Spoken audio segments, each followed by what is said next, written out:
En 1906, Pierre-Georges Latécoère, diplômé de l'école centrale, prend les rênes de l'usine de menuiserie mécanique fondée par son père. Il diversifie et développe son activité et se lance dans la construction de wagons de marchandises. L'Europe bascule bientôt dans la guerre, les usines Latécoère fabriquent des munitions. Le 22 septembre 1917, Pierre-Georges décroche la commande de 1000 avions de reconnaissance Salmson 2A2. Pierre-Georges Latécoère, c'est un capitaine d'industrie, tout d'abord. Il faut se penser Pierre-Georges en ce sens-là. Ce n'est pas un aviateur, il n'a jamais piloté, mais c'est un capitaine d'industrie qui, va dire, a l'intelligence des situations à la sortie de la Première Guerre mondiale pour se dire que cette aviation qui s'est développée d'un point de vue technique, technologique pendant la guerre, peut être utile pour le civil. Et donc, partant de ce principe, il va essayer de construire une compagnie aérienne, alors on ne parle pas encore de compagnie aérienne, mais c'est dans l'idée, pour transporter du fret et par la suite transporter les passagers. Le 11 novembre 1918, les statuts de la compagnie Espagne-Maroc-Algérie sont déposés. À Toulouse, l'usine et le terrain d'aviation de Montaudran tombent à plein régime. Pierre-Georges Latécoère effectue le premier vol inaugural en compagnie du pilote René Cornemont le 25 décembre. Les deux hommes décollent pour Barcelone. Une fois passé l'Espagne, le réseau des lignes aériennes Latécoère s'étend rapidement vers les colonies françaises en Afrique, le Maroc en 1919, puis le Sénégal à partir de 1923. En 1927, Marcel Bouilloux-Lafont est un homme à la réputation et aux reins solides. Homme politique, banquier, il fait fortune dans des grands travaux qu'il finance au Brésil, en Argentine. Il rachète la ligne aérienne fondée par Pierre-Georges Latécoère et lui donne le nom qui restera, l'Aéropostale. Lorsque Marcel Bouilloux-Lafont investit dans ce qui va devenir la Compagnie Générale Aéropostale, puisqu'elle va changer de nom, son idée c'est vraiment de développer le réseau aérien en Amérique du Sud. Pierre-Georges a commencé dès 1925, mais ça reste quelque chose de très fragile. Et Marcel Bouilloux-Lafont, par le réseau qu'il a au niveau de l'Amérique du Sud, va lui véritablement installer des aéroplaces, parce qu'il a aussi des moyens, il va investir. Sous son impulsion, une immense toile se crée. Le pilote Paul Vacher défriche le continent à la recherche de terrain. Des hangars sont construits, des avions acheminés de France. En 2 ans, le courrier aérien s'étend de Natal au Brésil à Rio Cachecos et Santiago du Chili. L'engouement populaire est instantané. Avec plus de 17 000 km de réseau, l'Aéropostale devient la plus longue ligne aérienne du monde, exploitée par des centaines d'avions et près de 1500 employés. Marcel Bouilloux-Lafont, c'est vraiment l'investisseur. C'est l'investisseur, malheureusement pour lui, c'est l'investisseur qui va se heurter à un événement mondial qui est la crise de 29 et qui va se heurter aussi à une politique nationale, c'est-à-dire que le gouvernement français, lui, a fait un choix, c'est un choix de créer progressivement, dans l'idée, une compagnie nationale, 1933 c'est Air France, et c'est vrai qu'à partir des années 30, Bouilloux-Lafont n'est plus du tout soutenu et financièrement par des subventions de l'État, comme l'était Pierre-Georges Latécoère, et n'est plus soutenu politiquement. Et petit à petit, il va avoir de plus en plus de mal, et en 1931, il est obligé de déposer le bilan.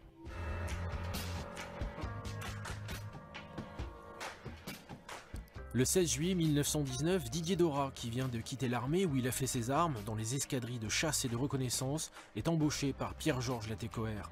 D'abord comme pilote, c'est lui qui ouvre en septembre la ligne postale Toulouse-Casablanca, puis dès l'année suivante comme directeur d'exploitation à Montaudran.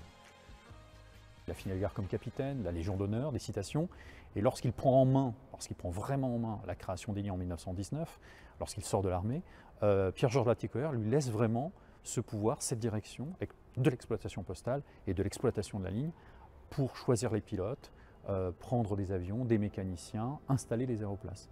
Et donc Didier Dorat est vraiment, je dirais, un personnage central dans la construction de la ligne, et il le sera dans toute l'histoire de l'aéropostale. En tant que chef d'exploitation, Didier Dorat, c'est le chef d'orchestre. C'est lui qui va organiser les vols, qui va gérer les liaisons au niveau des horaires. Les horaires, c'est la base de la ligne. La régularité, on en a besoin, et Didier Dorat y tient, et d'ailleurs il le négocie avec ses pilotes, et il le met en place, parce que, évidemment, cette régularité, c'est pour le fret. Le fret, à l'époque, c'est du fret postal, et la poste doit être à l'heure. Quand l'avion se pose, il y a un train, il y a une voiture de la poste, et donc le train part avec le courrier, et si l'avion arrive plus tard, il n'y a pas de courrier dans le train. La production du biplan Salmson 2A2 démarre en 1917. Biplace, fait de bois et de toile, l'avion est utilisé pendant la Première Guerre mondiale pour des missions de reconnaissance et de bombardement. Au total, plus de 3200 appareils sont construits, dont 500 sortis des usines Latécoère à Montaudran. D'une longueur de 8,50 m et d'une envergure de près de 12 mètres, le Salmson 2A2 affiche une vitesse de pointe de 185 km/h. Son plafond est de 6250 mètres et il dispose d'une autonomie d'environ 500 km. Le Salmson 2A2 est utilisé par le service aéropostal pour des vols de reconnaissance en Espagne et en Afrique.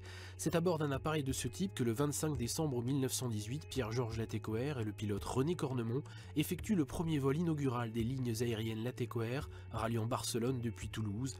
L'appareil est retiré du service en 1927. La production du biplan Breguet 14 démarre en 1916. Biplace, doté d'une structure métallique, l'avion est utilisé pendant la Première Guerre mondiale pour des missions d'observation et de bombardement. Au total, plus de 8000 appareils sont construits et utilisés par les armées françaises, belges ou marocaines.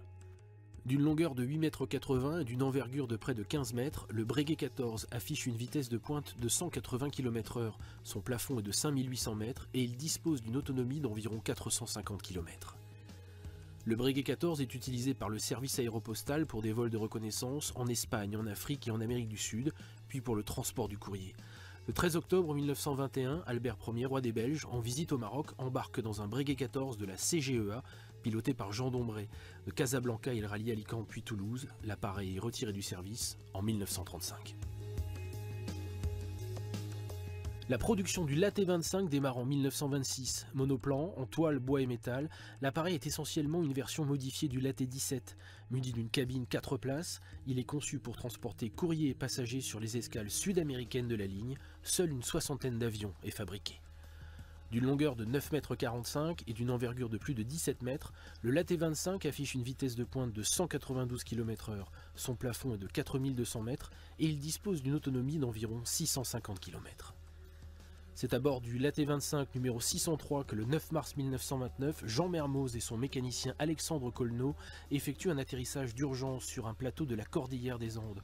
Aujourd'hui, cet avion, le seul avion Latécoère qui subsiste, est visible au musée de l'aviation de Morón en Argentine. Les LAT-25 sont retirés du service en 1939.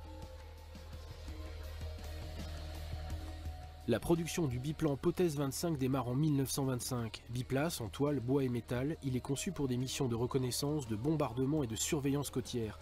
Il participe également à de nombreuses courses. Plus de 3600 appareils ont été construits et déclinés en 87 versions, un record.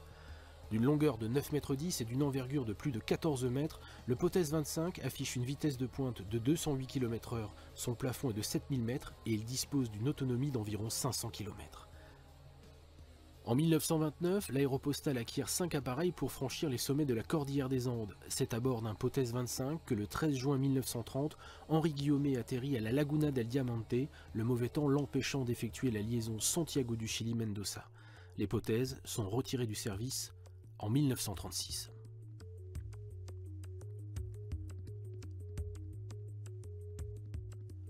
Le Latécoère 300 est un hydravion conçu en 1931 et construit à un seul exemplaire. Il est destiné au transport de courrier au-dessus de l'Atlantique Sud sur la ligne Dakar-Natal. Le 16 décembre, l'avion est détruit dans un accident alors qu'il effectue son premier vol d'essai au-dessus de l'étang de Biscarrosse. L'appareil est reconstruit, baptisé Croix du Sud. Il entre en service en 1932.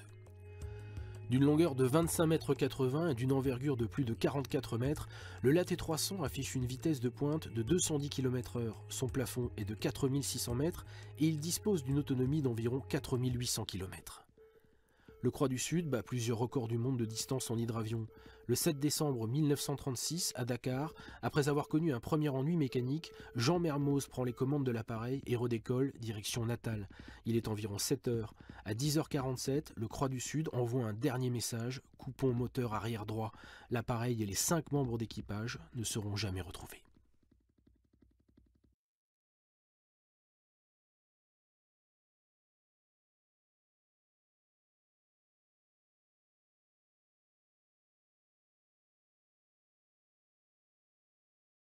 Le rêve des hommes a toujours été de voler. La première idée, c'est de battre des ailes. Ça paraît facile, ça l'est pour les oiseaux.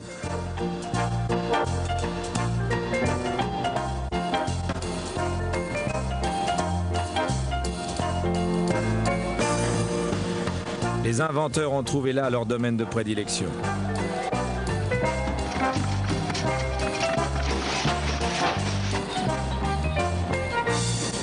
Les militaires se sont très vite intéressés à l'aviation. À la fin du 19e siècle, l'armée française investit l'équivalent de 2 millions d'euros dans le projet de Clément Ader, une chauve-souris à vapeur qui ne réussit que quelques sauts.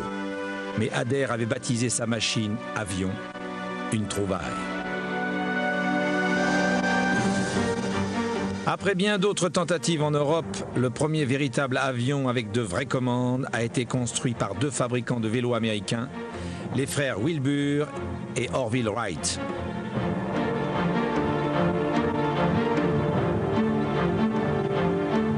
Ils décollaient sur un rail lancé par une catapulte à contrepoids. En 1908, ils ont embarqué un opérateur de cinéma, une invention alors toute nouvelle. Et voici les premières prises de vue aériennes de l'histoire.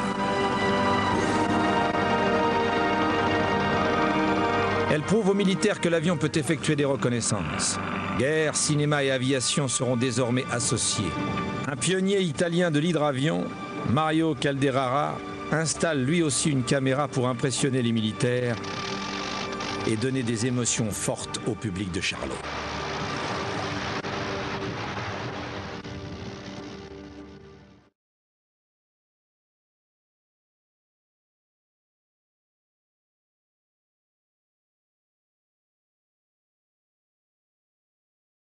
Bon, ben parfait. Je suis content de vous voir. Permettez que je vous déshabille un peu. Enfin, je m'arrête au chapeau. Bon, vous êtes pilote? Pas du tout. Ah, mais non plus. Ah, bah oui, c'est journaliste. Non, mais je m'en sors pas aujourd'hui. Je suis très distrait. Vous avez la presse. Oui, mais j'ai pas l'habitude, moi, de recevoir des bonnes gens. Hein, entre nous, d'habitude. Notre nouveau patron. Ah oui, vous n'êtes peut-être pas au courant. Non. Ah oui, depuis 2 ans, c'est plus monsieur Latécoère qui gère la ligne. Hein.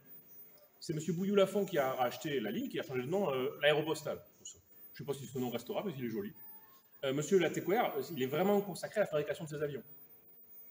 De ces nouveaux avions, comme je vous ai montré, la T-25, 26. Moi, je n'ai pas encore testé, il paraît qu'il y a un avion magnifique. Dans les... J'ai vu Élisée Negrin, un de nos pilotes d'essai, la T-28. On pourrait même être, nous, autres pilotes, à l'abri. Oui, parce que dans la T-25, il n'y a que les passagers qui sont à l'abri. Et bref, pour l'instant, on n'a pas d'avion transatlantique, donc M.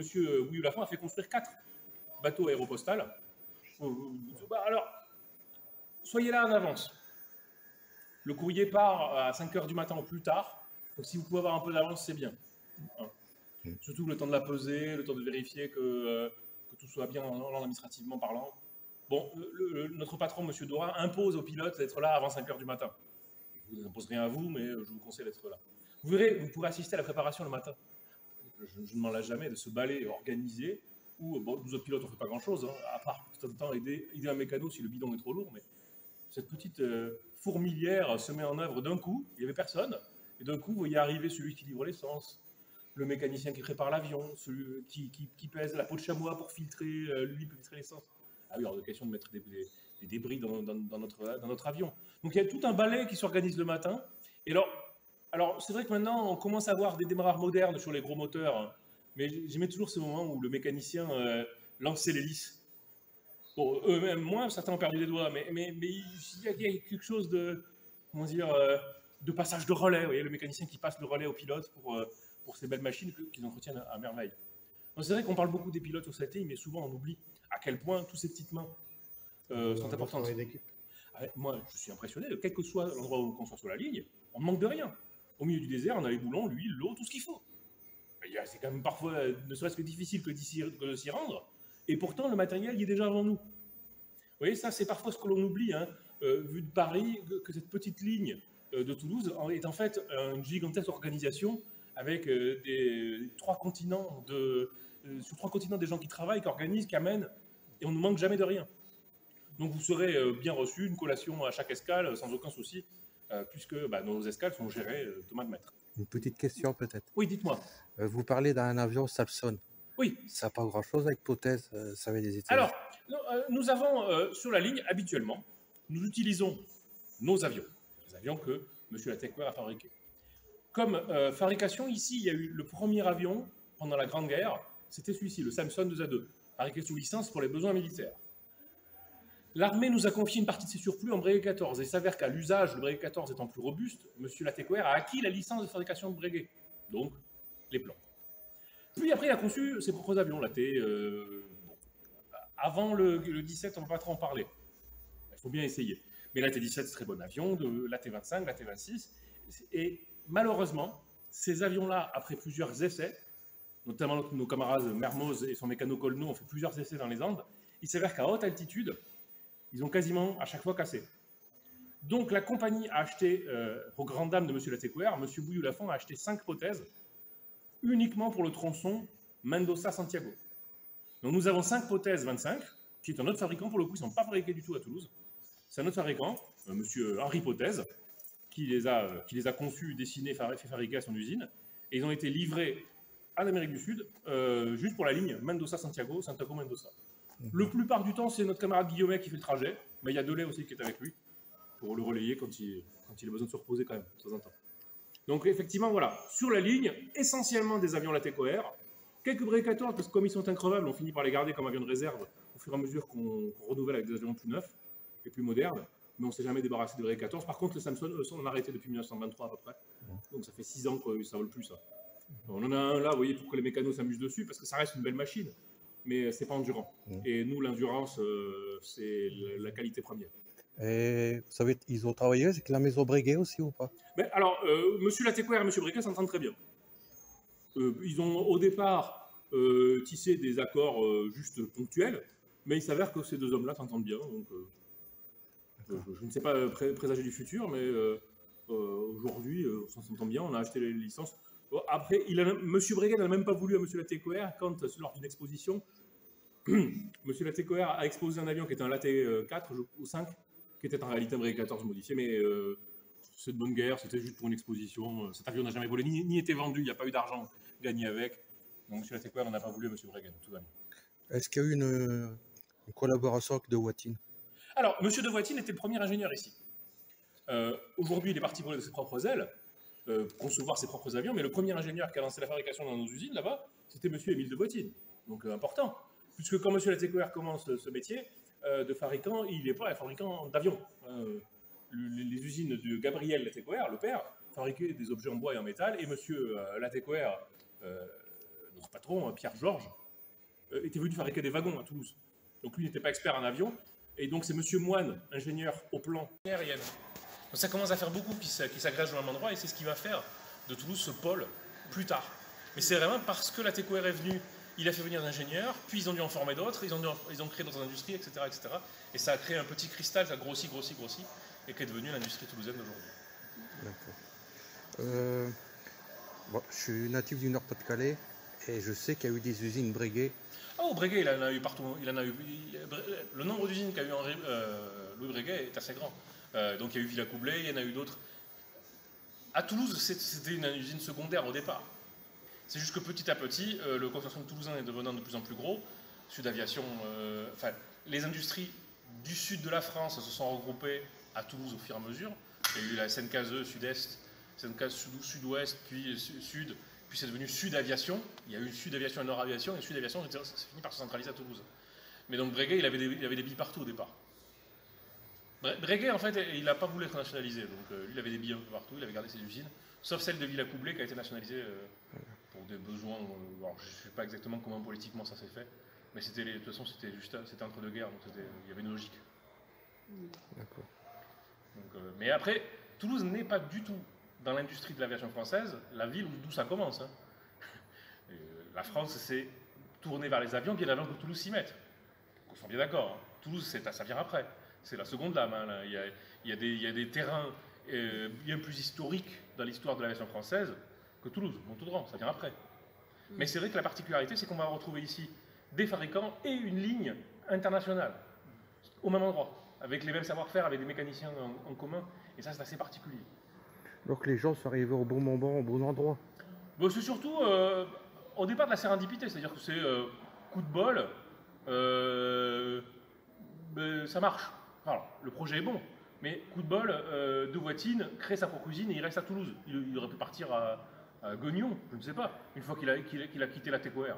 Mais finalement, comme il est là, il reste sur place, il a trouvé des entrepreneurs pour investir dans ses affaires. Et donc, ça va créer un petit conglomérat. Et Air France va du coup garder le terrain aussi pour faire de la révision des avions. Donc, du savoir-faire. En fait, c'est toute une histoire de savoir-faire. Le savoir-faire étant présent, les anciens forment les nouveaux, qui forment les nouveaux, qui forment les nouveaux, et ça crée et ça ancre un métier dans une cité. Il suffit qu'une génération s'en aille ailleurs et vous perdez ce savoir-faire. Il s'avère que là, ça s'est perduré depuis 1917, début de l'usine, jusqu'en 2003, ce terrain travaillait dans l'aviation. Donc ça fait quand même une grosse histoire qui a pu laisser une trace dans toute l'industrie de la ville. J'ai vu là sur le reportage un pilote, Didier Farah. Je ne les connais pas tous. Je suis plus expert sur la période 1933, c'est-à-dire la période de la TECOR et Aéropostale, que après. D'après ce que j'ai vu sur le reportage, c'est lui qui a créé les équipes, les mécaniciens, mis au pas pour respecter les horaires. Oui, alors c'est vrai que cette génération, elle a essuyé les plâtres. C'est ça. Puisqu'au départ, ils ont besoin de travail, d'inventer les méthodes de travail pour compenser les faiblesses des machines. Voilà. Donc ils vont commencer à avoir des carnets de bord à bord des avions. C'est pas par souci réglementaire, c'est parce que clairement ça leur sert pour savoir ce qui se passe sur les machines. Ils disent donc, celui-là ça fait 8 fois qu'on change la durite, il y a peut-être un problème. Parce que c'est pas normal qu'on change en un mois 8 fois la durite d'huile. Il y a peut-être un truc qui la perce en fait, à côté. Un peu. Et donc c'est pour ces besoins-là qu'ils ont commencé à inventer des standards de l'aviation. Mais ce qui était mouvant, vous voyez, parler Marcel Moret, on a la chance d'avoir qu'il ait laissé un livre, qui est fantastique. Hein. J'ai vécu l'épopée de l'Aéropostale. Cet homme qui commence mécano ici va devenir directeur technique Air France. Et il raconte même son dernier vol en Concorde, que Air France lui paye pour sa retraite, pour revenir à Pelotas au Brésil, le terrain où il a exercé. D'accord. Et merci de m'avoir écouté. Ouais. C'est une belle journée. Merci de votre collaboration. Merci. Avec plaisir.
Thank you.